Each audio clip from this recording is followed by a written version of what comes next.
Hello दोस्तों, tales of herding God's के एक और नॉवल के जबरदस्त नए एपिसोड में आपका स्वागत है। तो बिना किसी देरी के इस वीडियो को स्टार्ट करते हैं। जैसा कि हमने पिछले एपिसोड में देखा था कि चिन्मू ग्रेट रूइंस की ओर निकल गया था, मगर रास्ते में चिन्मू के ऊपर अचानक घात लगाकर हमला होता है और ड्रैगन राइडर सेक्ट के यंग मास्टर लॉन्ग ज्याओनन और थ्री वंडर कासल की इंसेक्ट्स मास्टर ने अटैक कर दिया था। तभी चिन्मू ने हुलिंगर को शिप की स्पीड बढ़ाने को बोलता है। यहाँ तक अब नॉवल में आगे आइसी विंड ने चिन्मू के चेहरे पर लगातार वार किया और वो ठंड से कांप उठा और चिन्मू के शरीर के चारों ओर घूम रही वर्मिलियन बर्ड विटलची ठंडी पड़ गई और कुछ ही देर में उसके चेहरे और हाथों पर बर्फ की सुइयां जम गईं। तभी एक जोरदार धमाका हुआ और ट्रेजर शिप ने स्पीड ऑफ साउंड को पार कर लिया। हुलिंगर ने जहाज के नीचे लगे पिल फर्नेसेस बंद किए। तभी ब्रॉन्ज बीस्ट्स के मुंह से निकलती आग छोटी हो गई। फिर हुलिंगर ने चिन्मू से कहा, यंग मास्टर, हमारे पास मेडिसिनल स्टोन्स ज्यादा नहीं बचे हैं। तभी चिन्मू ने पीछे मुड़कर देखा। क्लाउड्स के बीच से फ्लेम्स बाहर निकल रही थीं और एक विशाल स्नेक उड़ता हुआ आया और वो ब्रिलियंट गोल्डन इंसेक्ट्स के स्वार्म के पीछे पीछे आ रहा था जो उनकी तरफ रश कर रहे थे। लेकिन उनकी स्पीड ट्रेजर शिप से काफी कम थी। भले ही ट्रेजर शिप की स्पीड कम हो गई थी, फिर भी उनका उसे पकड़ पाना नामुमकिन था। तभी चिन्मू शांत हुआ और उसने अपनी वाइटल की से जहाज को रैप किया और होल्ड में प्रवेश किया। और फिर चिन्मू ने हुलिंगर से कहा, कितने मेडिसिनल स्टोन्स बचे हैं? हुलिंगर अभी भी पिल फर्नेस में मेडिसिनल स्टोन्स डालने में व्यस्त थी। उसने बस होंठ फुलाकर चिन्मू की तरफ देखा। तभी चिन्मू ने इधर उधर देखा और हल्का सा भौहें सिकोड़ लीं। लगभग सारे बास्केट्स खाली थे, सिर्फ एक और आधा भरा हुआ था। इटर्नल पीस एम्पायर के फ्लाइंग शिप्स के लिए मेडिसिनल स्टोन्स स्पेशली तैयार किए जाते थे और क्राफ्ट पेपर में लपेटे रहते थे। बस पैकेट पर पैकेट डालते रहो और फ्लाइंग शिप उड़ती रहती थी। उन्होंने 1 दर्जन से ज्यादा बास्केट्स खरीदे थे जो ग्रेट रूइंस तक पहुंचने के लिए काफी होने चाहिए थे। लेकिन रास्ते में बार बार रुककर बर्फ पिघलाने की वजह से उनका स्टॉक खत्म होने लगा था। तभी हुलिंगर ने किन्मू से कहा, मौसम बहुत ठंडा है। अगर हम पिल फर्नेस की पावर मैक्सिमम कर दें तो मुझे लगता है हम ग्रेट रूइंस तक नहीं पहुंच पाएंगे। तभी उसी समय ट्रेजर शिप जोर से कांप उठा और चिन्मू तुरंत होल्ड से बाहर निकला और जैसे ही उसने सिर बाहर निकाला, तुरंत होल्ड का दरवाजा बंद कर दिया और लगातार हमलों की आवाज आई और दर्जन भर फ्लाइंग सोर्ड्स आकर होल्ड में धंस गए। चिन्मू ने होल्ड का दरवाजा फिर से खोला और आसमान की तरफ देखा। एक सोर्ड पैलेट हवा में घूम रहा था। डेक और होल्ड फ्लाइंग सोर्ड से भरे थे जो कांपते हुए वापस सोर्ड पैलेट की तरफ खींचने की कोशिश कर रहे थे। Hack sword form. तभी चिन्मू ने हाथ उठाकर वार किया और जूनियर प्रोटेक्टर सोर्ड नीचे गिरा और सोर्ड पैलेट को 2 हिस्सों में काट दिया और वो फट गया और सैकड़ों टूटे फ्लाइंग सोर्ड्स आसमान से गिर पड़े। तभी एक आवाज आई और उस आवाज ने कहा, सुपर्ब सोर्ड। तभी चिन्मू ने आवाज की दिशा में देखा। 10,000 फीट ऊपर आसमान में एक यंग स्कॉलर उनकी तरफ दौड़ता हुआ आ रहा था। उसकी स्पीड देखकर किसी की भी आंखें फैल जाईं। फिर उस स्कॉलर ने चिन्मू से कहा, हेवनली डेविल कल्ट के कल्ट मास्टर चिन, तुम्हारी आइडेंटिटी रिवील हो चुकी है और आगे का रास्ता कठिन होने वाला है। वो स्कॉलर हवा में छलांग लगाता आगे बढ़ रहा था। उसके पीछे डिवाइन आर्ट्स फूटते और उसे बार बार आगे पुश करते। फिर उस स्कॉलर ने चिन्मू से आगे कहा, आगे बहुत से डाउ फ्रेंड्स तुम्हारा इंतजार कर रहे हैं। तभी चिन्मू की नजर चमकी और उसने हाथ बढ़ाया। तभी जूनियर प्रोटेक्टर सोर्ड ठंडी चमक के साथ उस स्कॉलर की तरफ झपटा। स्कॉलर ने अपनी डीली स्लीव्स से उसे रोकने की कोशिश की, लेकिन जैसे ही स्वॉर्ड लाइट ने स्लीव्स को चीर दिया तो वो चौंक गया और उसने तुरंत उंगलियां झटकी और फिर उस स्कॉलर की उंगलियों से एक डिवाइन आर्ट निकली जो काउंटलेस फ्लेम स्पैरोज में बदल गई और जूनियर प्रोटेक्टर सोर्ड से टकरा गई। चिन्मू की सोर्ड फिंगर घूमी और स्पाइरल सोर्ड फॉर्म बन गई और सारे स्पैरोज चिथड़े हो गए। हीट से जूनियर प्रोटेक्टर सोर्ड लाल हो गया, लेकिन वो घूमता हुआ स्कॉलर के चारों तरफ नाचता रहा जब तक उसके शरीर पर एक भी कपड़ा नहीं बचा। तभी उस स्कॉलर ने कहा, सुपर्ब सोर्ड स्किल। वो तुरंत रुक गया और ट्रेजर शिप से दूरी बना ली। तभी चिन्मू ने महसूस किया कि उसकी वाइटल की थ्रेड की रेंज लिमिट तक पहुंच गई है और उसने सोर्ड शीथ निकाली और हवा में झटका दिया। सोर्ड शीथ एक फिश ड्रैगन में बदल गई और junior protector sword shooting star की तरह लौटकर फिश ड्रैगन के मुंह में समा गया। तभी अचानक आसमान से आवाज आई और उस आवाज ने कहा, अमिताभा। तभी चिन्मू ने तुरंत सिर उठाकर देखा। डैजलिंग सनलाइट उसकी आंखों से टकराई और ब्लेजिंग सनलाइट के बीच उसे एक विशाल गोल्डन बुद्धा की आकृति दिखी। वो सीधे आसमान से उतरकर ट्रेजर शिप की तरफ आ रहा था। तभी चिन्मू की वाइटल की फूटी और जूनियर प्रोटेक्टर सोर्ड फिर से बाहर निकली और ड्रिल सोर्ड फॉर्म बनकर उस उतरते हुए विशाल बुधा की तरफ वार किया। और तभी मध्य आकाश से एक गर्जना हुई और उस आवाज ने कहा, वज्रा अनबीटेबल। तुरंत चिन्मू को लगा कि ड्रिल सोर्ड फॉर्म की स्पीड बेहद धीमी हो गई है। अपार प्रेशर उस पर टूटा और उसके शरीर से गुजरकर ट्रेजर शिप पर आ गिरा। चिन्मू की हड्डियां प्रेशर सहते हुए चरमराने लगीं और ट्रेजर शिप भी चरमराती आवाज के साथ नीचे धंसने लगा। तभी चिन्मू ने दांत भींचकर कहा, यह मंक एक एक्सपर्ट है। फिर चिन्मू ने जोर से ग्रंट किया और उसका शरीर कांप उठा और चिन्मू मार्स सॉवरेन के फॉर्म में बदल गया, जिसके पास बैल का सिर था और जो 2 ड्रैगन्स पर खड़ा था।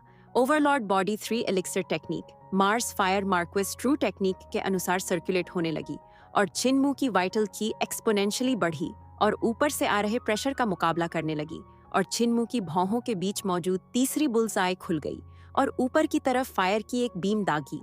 तभी ऊपर से एक कराह सुनाई दी और विशाल बुधा के सिर के पीछे मौजूद विशाल सन उस बीम से छिद गया और टूटकर बिखर गया और विशाल बुधा गायब हो गया और एक युवा मंक में बदल गया।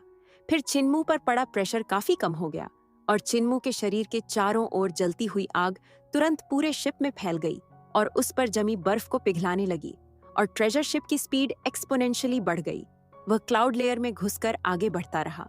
मिड एयर में वह लंबा और मजबूत मंक एक पैर पर खड़ा था और उसके हाथ में 9 रिंग्ड मंक स्टाफ था और दूसरे पैर से खून टपक रहा था और वह चारों ओर देख रहा था।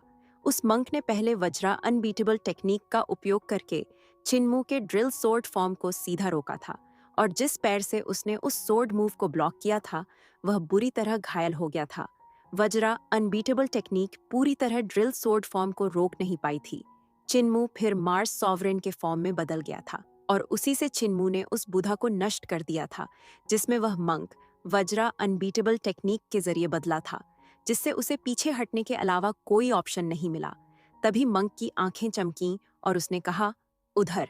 फिर वह क्लाउड्स पर जोर से दौड़ा और हर बार जब वह एक कदम रखता तो उसके पैरों के नीचे एक व्हाइट लोटस प्रकट होती और उसे फुटिंग मिलती और वह और ज्यादा ताकत से आगे बर्स्ट करता। क्लाउड्स के समंदर के बीच ट्रेजर शिप हल्का सा दिखाई दे रहा था। तभी किन्मू ने पीछे मुड़कर देखा। मंक तेजी से पीछा कर रहा था। उसकी स्पीड किसी भी तरह स्लो नहीं थी। तभी किन्मू ने मन ही मन सोचा, ये सब लोग जो मुझ पर अचानक छिपकर हमला करने आए हैं और ये सभी एक्सपर्ट्स हैं। लॉन्ग जाओनन और क्यू सरनेम वाली वुमन के बारे में तो कहना ही क्या, वे दोनों 7 स्टार्स रेल्म की डिवाइन आर्ट्स प्रैक्टिशनर्स हैं और वह स्कॉलर और ये यंग मंक भी साधारण लोग नहीं हैं। चिन्मू ने एनालिसिस किया। उस स्कॉलर का सोर्ड पैलेट मैंने डिस्ट्रॉय कर दिया। फिर भी बिना स्पिरिट वेपन के उसने जूनियर प्रोटेक्टर सोर्ड का अटैक बेयर हैंडेड झेला। उसके कपड़े फट गए लेकिन उसे एक खरोंच भी नहीं आई। Junior protector sword imperial court के फर्स्ट रैंकिंग ऑफिशियल की सोर्ड है। भले ही मैं इसकी पूरी शक्ति न निकाल पाऊं, फिर भी यह बेहद शार्प है।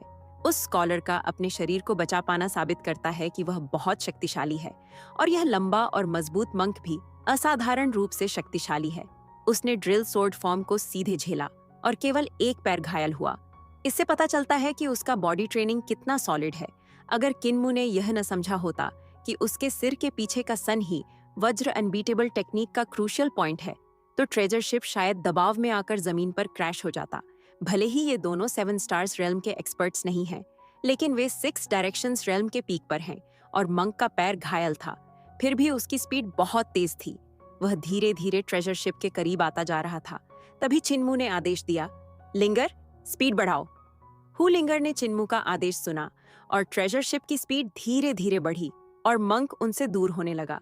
जब मंक ने देखा कि ट्रेजर शिप दूर जाता जा रहा है, उसने पीछा करना बंद कर दिया और प्रशंसा से कहा, क्या तेज जहाज है।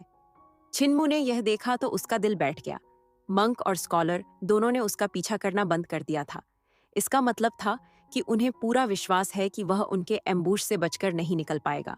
और इससे चिन्मू को एक बात समझ में आ गई कि उसके आगे और भी एक्सपर्ट्स उसका इंतजार कर रहे हैं।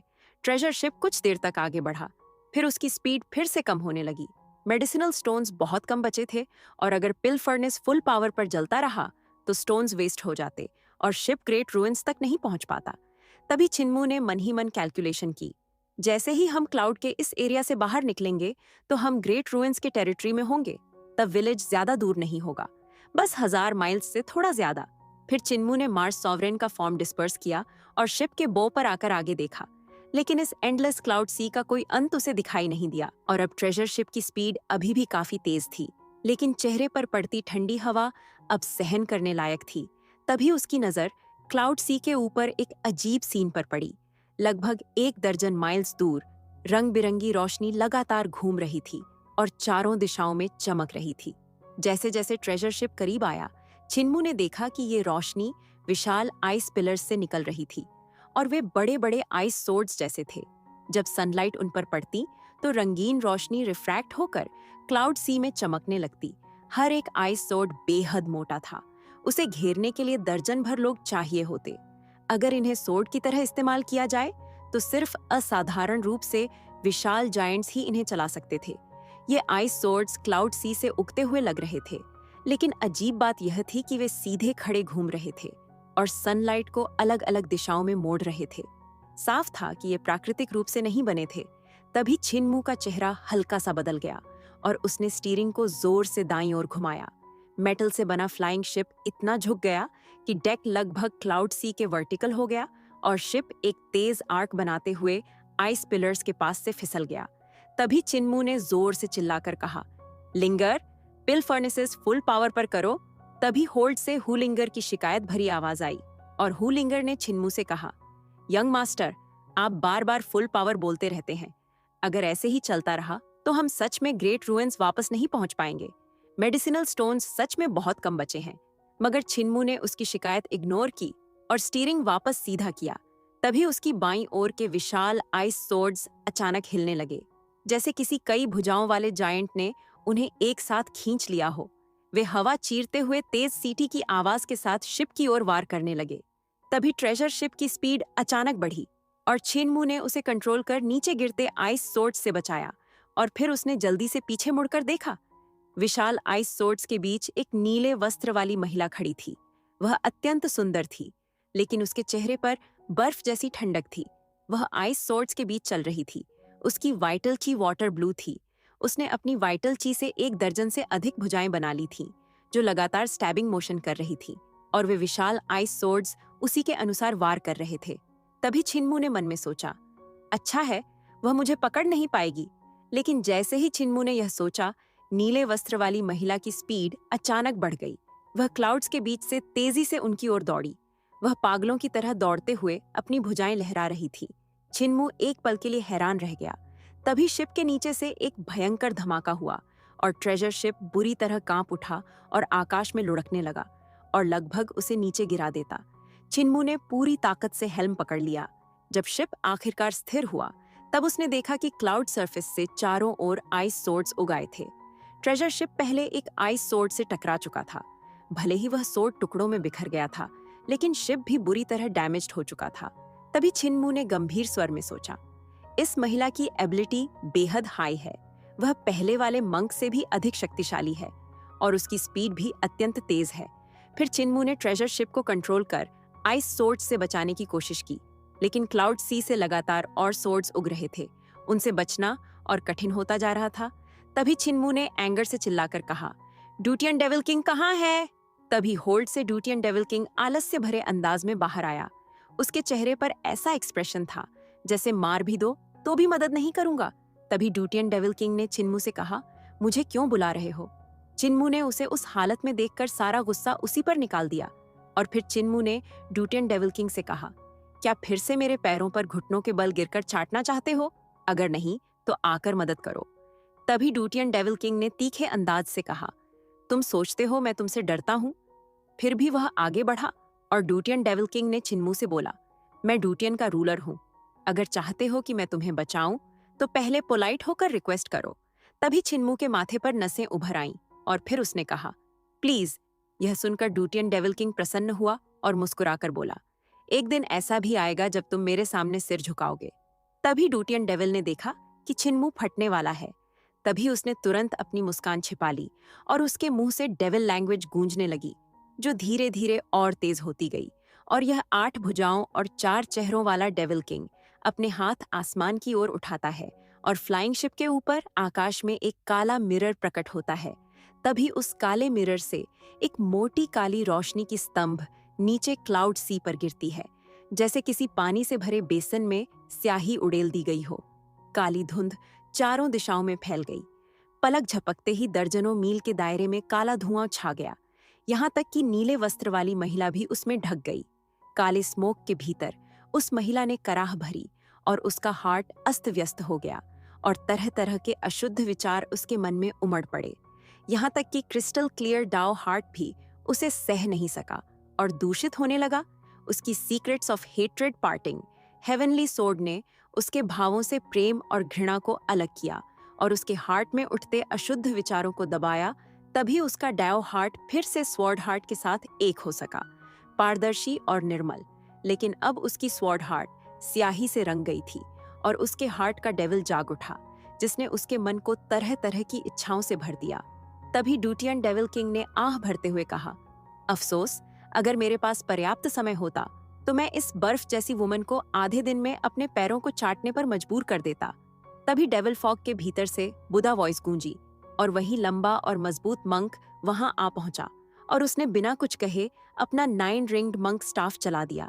तभी स्टाफ से प्रकाश फूटा और चारों दिशाओं में फैल गया और डेविल फॉग को चीरकर दूर भगा दिया। जब मंक ने डेविल फॉग हटाया, तभी अचानक एक गरम देह उसकी बाहों में आ गिरी। उसका बुद्धिस्ट हार्ट लगभग विचलित हो गया। उसकी बाहों में गिरने वाली और कोई नहीं बल्कि पैशन पार्टिंग पैलेस की वही कोल्ड वुमन थी। इस समय उसके वस्त्र आधे खुले थे और वह लगभग स्वयं को निर्वस्त्र करने वाली थी। तभी मंक ने तुरंत उसे दूर धकेला और यूई से कहा, सीनियर सिस्टर यू, तुम डेविल पाथ के स्पेल में गिर चुकी हो, क्या तुम जागोगी नहीं? तभी नीले वस्त्र वाली यूई पर उसकी बुधा वॉइस गूंजी और उसके हार्ट का डेविल तितर बितर हो गया। वह तुरंत होश में आई और उसका चेहरा लाल हो गया। तभी उसने तुरंत अपने वस्त्र संभाले और मंक बांची से कहा, मैं एम्बैरेस्ड हूँ, मैं डेविल पाथ के स्पेल में फंस गई थी और उन्हें भागने दिया। तभी मंक बांची ने मंक स्टाफ हिलाते हुए कहा, हेवनली डेविल कल्ट मास्टर, छिन्मू स्वाभाविक रूप से डेविल पाथ के स्पेल्स में निपुण है और वह लोगों के हार्ट को भ्रमित करता है और उनकी कल्टीवेशन बिगाड़ देता है। लेकिन इस लिटिल मंक के रहते वह सीमा पार नहीं कर सकता। यूए ने सिर हिलाया और मंक बांची से कहा, उसका शिप बहुत तेज है और अगर वह भाग निकला तो उसे पकड़ना आसान नहीं होगा। तभी उनके पीछे से यंग स्कॉलर आ पहुंचा और फिर स्कॉलर लान यू ने कहा, चिंता मत कीजिए सीनियर सिस्टर यू, वह भाग नहीं सकता। पुअर लॉजिक सेक्ट के टीचर, पुअर का disciple scholar Lan Yu, senior brother बांची और सीनियर सिस्टर यू को ग्रीटिंग करता है। सिर्फ हम ही नहीं, लगभग सभी हमारे लेवल के लोग इस हेवनली डेविल कल्ट मास्टर का शिकार कर रहे हैं। उन्होंने एक अनब्रेकेबल ट्रैप बिछा दिया है, वह बच नहीं पाएगा। तभी मंक बांची कुछ कहने ही वाला था कि उसने इंसेक्ट्स का स्वॉर्म उनकी ओर आते देखा। उनके बीच एक विशाल लाल स्नेक डीमन गैस कंट्रोल करता हुआ सरक रहा था। उसकी स्पीड अत्यंत तेज थी और वह जल्द ही उन तक पहुंच जाता। तभी स्कॉलर लान यू ने देखकर कहा, यह 3 वंडर कासल की सीनियर सिस्टर च्यू युए और ड्रैगन राइडर सेक्ट के यंग मास्टर लॉन्ग जाओनन है। लॉन्ग जाओनन का स्वभाव विचित्र और क्रूर है। उसे पुरुष पसंद है। जब उसने मुझे सुंदर देखा तो आधे दिन तक मेरा पीछा करता रहा। बेहतर है हम उससे न मिलें। उसी समय दूर क्लाउड्स के भीतर काउंटलेस सोर्ड लाइट्स एक दूसरे को काटती हुई चमक रही थीं और यह अत्यंत चकाचौंध करने वाला सीन था। तभी मंक बांची की आंखें चमक उठीं। मंक बांची ने कहा, न जाने किस सोर्ड सेक्ट के एक्सपर्ट ने हेवनली डेविल कल्ट मास्टर को रोक लिया है। चलो जल्द वहां पहुंचे। सबने तुरंत सहमति दी और आगे बढ़ने को तैयार हुए। तभी उन्होंने एक व्यक्ति को एप की तरह क्लाउड पर छलांग लगाते हुए ट्रेजर शिप का पीछा करते देखा। स्कॉलर लान यू ने पहचान लिया और कहा, यह ड्यूक एप सोर्ड सेक्ट के एक्सपर्ट यंग सोर्ड्समैन युएन शान है। सीनियर ब्रदर युएन शान है। हेवनली डेविल कल्ट मास्टर बच नहीं सकता। क्यों ना हम मिलकर उसे घेरकर समाप्त करें।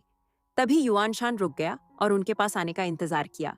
फिर युआन शान ने कहा, हेवनली डेविल कल्ट मास्टर के हाथ में एक ट्रेजर स्वॉर्ड है। उसने मेरा सोर्ड पैलेट डिस्ट्रॉय कर दिया। उसका शिप भी स्ट्रेंज है। वह लकड़ी का नहीं बल्कि मेटल का बना है। मैंने हजारों सोर्ड्स से उसे भेदा, फिर भी उसे डिस्ट्रॉय नहीं कर सका। तभी यूए ने कहा, वह ब्लैक आयरन का बना है। जब वह हेट्रेड पार्टिंग आइस सोर्ड से टकराया तो वह नहीं टूटा, बल्कि हेट्रेड पार्टिंग आइस सोर्ड ही चकनाचूर हो गया। तभी सबने एक दूसरे की ओर सरप्राइज से देखा। आकाश में उड़ता हुआ आयरन शेल शिप, इतना भारी जहाज कैसे उड़ सकता है? तभी स्कॉलर लान यू ने पीछे मुड़कर देखा। उसका चेहरा थोड़ा बदल गया।